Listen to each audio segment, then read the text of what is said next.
Hello sir. Good morning sir. Good morning sir. आप अपना introduction दो। मैं doctor NK Kumawat, MBBS consultant physician, family medicine, SND multi speciality hospital.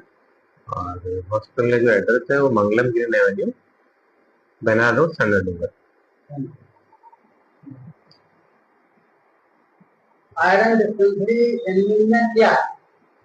देखो, ये iron deficiency anaemia अगर worldwide अपन देखते हैं तो एक कॉमनेस्ट टाइप का जो एनीमिया होता है, और सबसे ज्यादा ये दोनों ग्रुप्स में पाया जाता है, मेल और फीमेल दोनों में रहता है, लेकिन मोस्टली ये फीमेल्स में ज्यादा रहता है। फीमेल्स में ज्यादा कुल देखा मिला गया, के फुर्फुरी है। महिलाओं में ज्यादा देखा ज्यादा गया पाया जाता जी। है।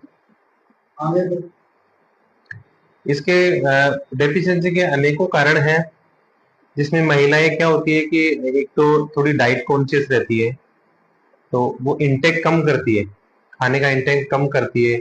हरी हरी सब्जियां नहीं खाती है, फल फ्रूट्स नहीं खाती है ना। और दूसरा, महिलाओं में ये रहता है कि जैसे प्रेगनेंसी के टाइम, लैक्टेशन के टाइम, जब माँ बच्चे को दूध पिलाती है, और इन्फेंसी में क्या होता है कि उसको डिमांड बढ़ जाती है आयरन की। तो डिमांड बढ़ जाती है और वो आयरन इतनी मात्रा में नहीं ले पाती है, तो उस वजह से आयरन डेफिशिएंसी एनीमिया मिलता है। एक तीसरा रीजन ये रहता है कि पुअर एब्जॉर्प्शन, मतलब महिला ले भी रही है, खा भी रही है, लेकिन उसका पेट के अंदर जाके जो एब्जॉर्प्शन होता है, हाथ के द्वारा एब्जॉर्प्शन होता है, वो कम हो जाता है। इसमें अनेकों प्रकार की जैसे बीमारियां हो सकती है, ट्रॉपिकल स्क्रू हो सकता है, सीलियक डिजीज हो सकती है, जैसे अपन गेहूं से एलर्जी की बात करते हैं। और जैसे पेशेंट लंबे टाइम तक जैसे पेंटाप्रोजोल, ओमेप्राजोल, पीपीआई का इंटेक कर रहा होता है, तो वो भी क्या होता है कि वो आयरन के एब्जॉर्प्शन को कम करती है। उसको भी आयरन हाँ, बिल्कुल कम होता है। और जैसे एक्लोरहाइडिया, जिसमें एचसीएल बहुत ज्यादा मिल रहा है पेट के अंदर, तो वो भी क्या करता है, एक आयरन को एब्जॉर्ब कम करता है। किसी का पेट का ऑपरेशन हो रखा है, आंख का ऑपरेशन हो रखा होता है, तो उस वजह से भी क्या होता है कि आयरन का एब्जॉर्प्शन कम हो जाता है, और फाइनली ये चीजें आयरन डेफिशिएंसी एनीमिया होता है। लक्षणों की अपन बात करते हैं, तो लक्षणों में जैसे इसमें इसकी डेफिशिएंसी की वजह से क्या होता है कि महिलाएं ज्यादा इरिटेबल रहेगी, बहुत चिड़चिड़ी ज्यादा रहेगी, अच्छा करेक्शन जल्दी गुस्सा हो जाना। जल्दी थकान हो जाएगी, जल्दी थकान हो जाएगा। काम करने सांस वाली ज्यादा फूलता है इसकी वजह से, चक्कर सांस भी आती है। बिल्कुल सांस ज्यादा फूलता है। और बिल्कुल एकदम, जैसे अपन नेल्स की बात करते हैं, तो ये साइन होता है। तो नाखून कैसे हो जाते हैं, चम्मच के आकार के नाखून हो जाते हैं इसमें, समझ क्या था। चम्मच के आकार के नाखून हो जाते हैं। तो इस तरह के लक्षण क्या होता है कि पाए जाते हैं। और फिर अगर हॉस्पिटल में महिलाएं आती हैं तो हम सीबीसी करते हैं, इनिशियली हम सीबीसी करते हैं। सीबीसी में हमको हीमोग्लोबिन कम मिलता है। और अनेक और अदर पैरामीटर की बात करते हैं तो एमसीएच होता है, एक मीन कॉर्पस्कुलर हीमोग्लोबिन होता है, वो भी क्या होता है, कम मिलता है अपने को। एमसीएचसी कम मिलता है अपने को, और एमसीवी भी कम मिलता है। ये मीन कॉर्पस्कुलर वॉल्यूम जो होता है ना, आरबीसी का वॉल्यूम होता है, वो अपने को कम मिलता है। लेकिन आयरन डेफिशिएंसी एनीमिया एक ऐसा एनीमिया होता है जिसमें आरडीडब्ल्यू की बात करते हैं, रेड सेल डिस्ट्रीब्यूशन जो विड्थ होती है वो ज्यादा मिलती है। बाकी तरह के जो एनीमियाज होते हैं उनमें सब में नॉर्मल मिलता है आरडीडब्ल्यू।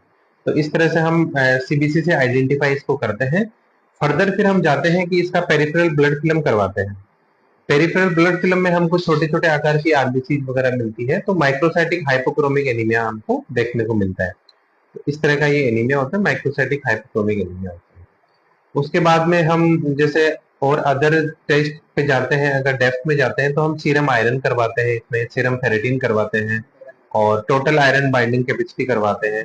तो इस तरह से इस तरह से हम एनीमिया में हम जांचें करते हैं। और सोनोग्राफी भी करते हैं, अगर कोई अदर टाइप का हीमोलाइटिक एनीमिया अगर है तो उसमें स्प्लेनोमेगेली वगैरह देखने के लिए, हेपेटोमेगेली देखने के लिए हम ये सोनोग्राफी भी हम करवा सकते हैं। तो इस तरह के ये लक्षण है। और अगर ट्रीटमेंट की बात करते हैं तो इसमें हम पेशेंट जैसे आता है, तो अगर 7 से ऊपर का हीमोग्लोबिन है तो हम उसको ब्लड चढ़ाने की जरूरत नहीं है उसमें। तो उसमें हम ऊपर का है तो हम उसमें आयरन सुक्रोज का इंजेक्शन लगा देते हैं। 3-4 दिन आयरन सुक्रोज इंजेक्शन लगा दिया। एक और अच्छी फॉर्म आती है कार्बोक्सी माल्टोज जो इंजेक्शन आता है, वो उसमें बार बार अपने को आयरन सुक्रोज देने की जरूरत नहीं है, वो 1 या 2 इंजेक्शन लगाने पे ही आयरन की पूर्ति हो जाती है। और आयरन की टेबलेट हमको चलानी पड़ती है। तो इसमें आयरन के टेबलेट चलाते हैं, तो इसमें क्या होता है कि हमको 200 मिलीग्राम अगर पर डे हम एलिमेंटल आयरन अगर देते हैं, तो उसका एब्जॉर्प्शन 50 मिलीग्राम पर डे इतना ही हो पाता है, इतना ही हो पाता है। लेकिन पेशेंट्स क्या होता है कि इसमें एक लाइफस्टाइल का भी ध्यान रखना पड़ता है इसमें, कि अगर आयरन की टेबलेट खा रहा है तो उसके साथ चाय कॉफी दूध वगैरह नहीं ले, हाँ, ये नहीं ले। अगर चाय कॉफी दूध अगर ले रहा है, टेनेट फेनेट्स के आइटम ले रहा है, तो उसकी वजह से क्या होता है कि आयरन का एब्जॉर्प्शन पूरा तरह नहीं हो पाएगा। दूध से भी इसमें कम हो जाता है। बिल्कुल, दूध की वजह से भी क्या होता है कि एब्जॉर्प्शन कम होता है। कम। तो इसमें हम जैसे पेशेंट को बोलते हैं कि आयरन की टेबलेट के साथ में विटामिन सी की टेबलेट भी हम दे देते हैं कई बार, और उसको जैसे सिट्रस जो फ्रूट्स होते हैं, ऑरेंज वगैरह है, नारंगी है, ये सब खाने को उसको बोलते हैं, तो यार, ताकि उसमें क्या होता है कि आयरन का एब्जॉर्प्शन बढ़े। बड़े। अगर हीमोग्लोबिन 7 से कम है तो वो हमको ब्लड चढ़ाना ही है, उसमें ब्लड ट्रांसफ्यूजन करना चाहिए अगर आप क्रॉस से मैच। कम है, हाँ बिल्कुल, क्रॉस मैच के हिसाब से अगर सुक्रोज, आपके ऊपर है तो आयरन सुक्रोज या फिर इससे आ जाता है। टेबलेट का ये रहता है कि जैसे अपन टेबलेट स्टार्ट करते हैं तो 24 घंटे के आसपास अपन आयरन अगर उसको एलिमेंट सप्लीमेंट देते हैं, तो उसकी वजह से मूड और उसके एंजाइम्स थोड़े सेटल होते हैं, और 4 से 6 7 दिन में उसके क्या होता है कि जैसे हीमोग्लोबिन बढ़ना स्टार्ट होता है। उसके बाद में अपन बात करते हैं कि जैसे 1 से 1.5 वीक्स में उसका हीमोग्लोबिन और ज्यादा बढ़ना स्टार्ट होता है, और 1 मंथ के अराउंड क्या होता है कि हीमोग्लोबिन नॉर्मल हो जाता है। नॉर्मल होने के बाद में भी उसको 6 महीने तक अपन ट्रीटमेंट देते हैं, ताकि स्टोर्ड जो आयरन होता है वो भी स्टोर्ड आयरन भी हो जाए। अब आयरन की टेबलेट की वजह से पेशेंट को थोड़ा बहुत साइड इफेक्ट भी हो सकता है, गैस्ट्रिक कंप्लेन हो सकती है, ब्लैक स्टूल हो सकता है, उसको मेटेलिक टेस्ट रहता है थोड़ा सा, तो इस तरह से गैस्ट्रिक कंप्लेन उसको यूजुअली रहती है। तो लेकिन इसमें लेना चाहिए। और जो अपन डाइट की बात करते हैं, तो जिस फल फ्रूट को काटने पे जो काले पड़ते हैं, उनमें सबसे ज्यादा आयरन पाए जाते हैं। जैसे चुकंदर हो गया, और बैंगन हो गया, केला हो गया, एप्पल हो गया, तो ये सब चीजें काटने में काला पड़ जाती है, तो उनमें भी आयरन अच्छा रहता है। और आयरन का अगर मीठे में अगर अच्छा सोर्स मानते हैं तो जो जैगरी होती है, गुड़ होता है, गुड़ एक अच्छा सोर्स है आयरन का।